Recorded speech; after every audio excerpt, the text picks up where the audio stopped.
I am traditional Japanese Rakugo comic storyteller, and my name is Katsura Sunshine.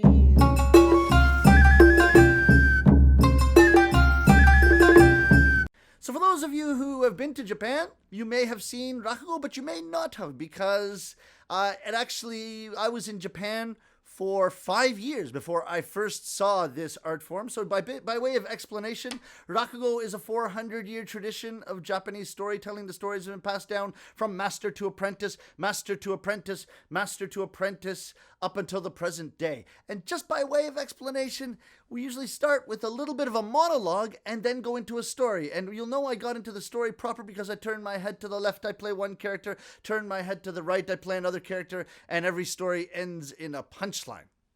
Usually, even in Japan, start with a bit of an introduction like this.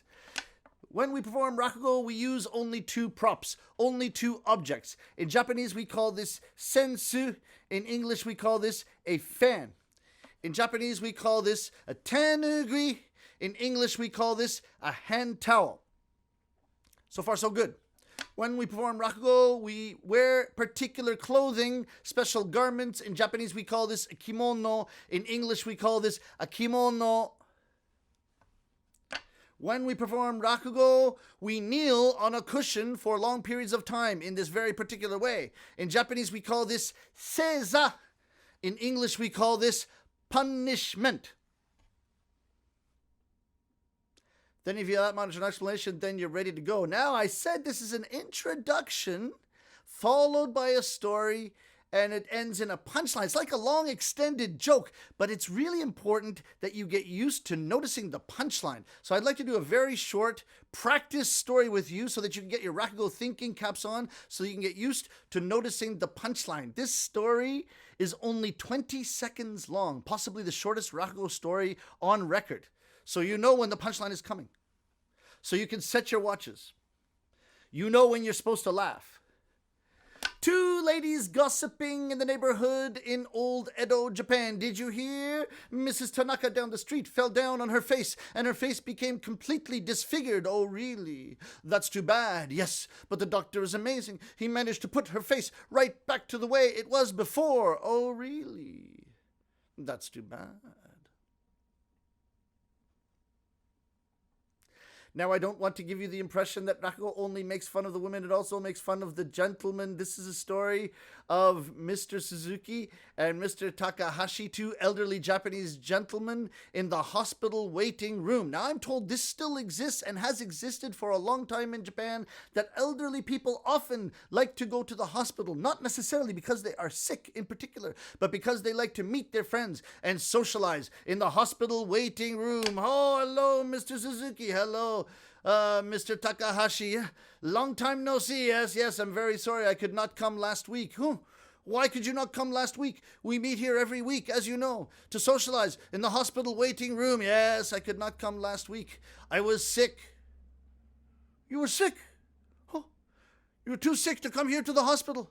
And how do you feel now? Much better, thank you. Oh, but what happened that you were so sick that you could not come to meet us here in the hospital waiting room? It was terrible. I thought I was going to die. You thought you were going to die? Yes, I thought I was going to die. I touched my forehead, it hurt. I touched my nose, it hurt. I touched my chin, it hurt. I touched my chest, it hurt. I touched my hips, it hurt. I touched my legs, it hurt. Everywhere I touched, it hurt, it hurt, it hurt. Oh, that sounds terrible. What did the doctor say? The doctor said, do not worry, sir. This should not be a problem. Do not worry, sir. This should not be a problem. You touch your forehead, it hurts. You touch your nose, it hurts. You touch your chin, it hurts. You touch your chest, it hurts. You touch your hips, it hurts. You touch your legs, it hurts. And the doctor has the nerve to say, not a problem. How could he say such a thing to you like that? He said, not a problem. Do not worry. You simply have a broken finger.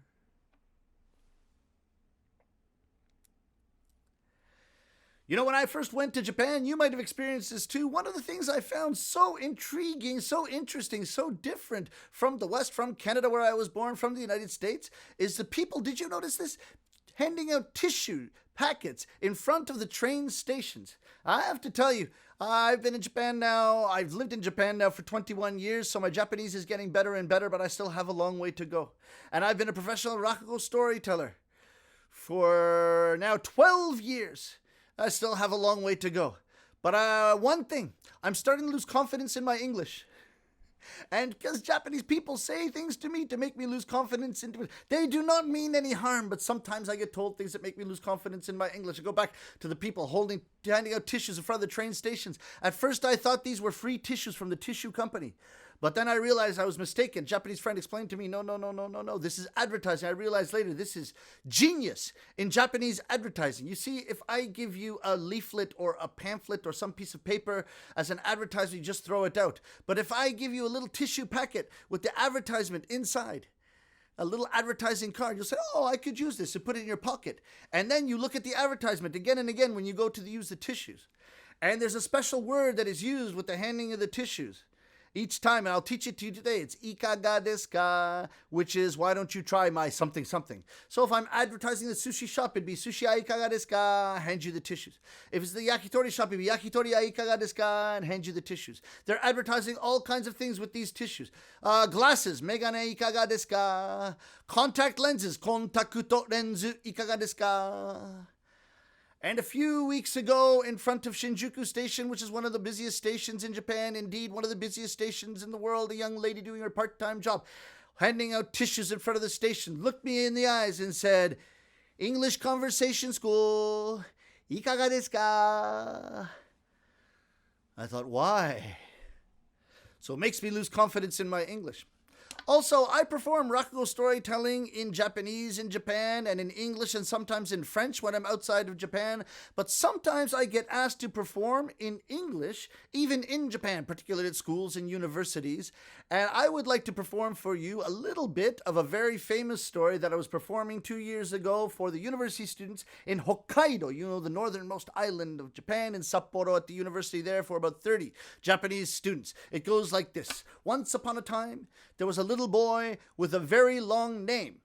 His name was Jugemu Goko no Surikire Kai Jari Suiyo no Sunyomatsu Unyomatsu Furaimatsu Kuneru Tokoro ni Sumu Tokoro Yaburakoji Burakoji Paipo Paipo no Shurigan no Gurindai no Pompoko Pi no Pompoko na no Chokyume no Chosuke. It was a very long name. One day, his neighbor, a little boy named Kin-chan, a shorter name, came to pick him up for school. And Kin-chan said, Jugemu, goko no suriki de kainja ni suyo no sunyomatu raimatsu.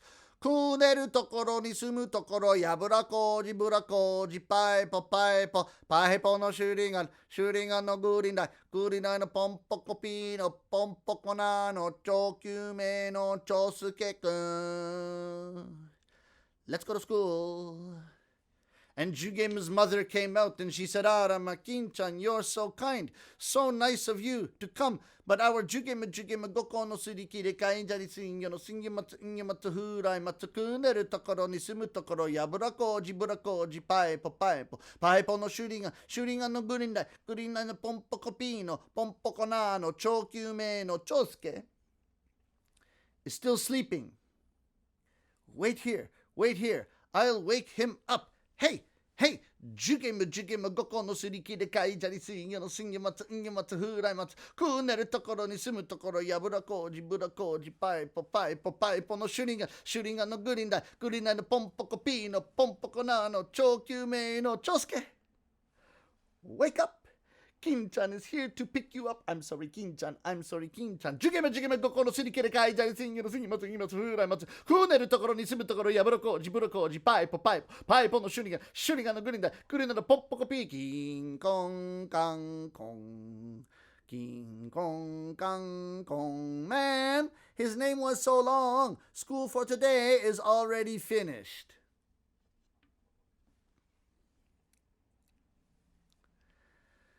So then I read the anketo, or the survey of the students in Hokkaido, after I performed it for the Japanese students in the audience that day at the university in Hokkaido, and I got these comments from the students in the audience. Sunshine-san speaks very good English. I was surprised. Sunshine-san's English sounds almost as good as a native speaker. Almost. Makes me lose confidence in my English. Ladies and gentlemen, Ladies and gentlemen, it's been a pleasure to perform for you today. I can't get my words around my mouth or my mouth around my words. It's been an absolute pleasure to perform for you today. I really, really hope that I get the opportunity very soon to perform for you in person. Meanwhile, I have been Rakugo storyteller Katsura Sunshine.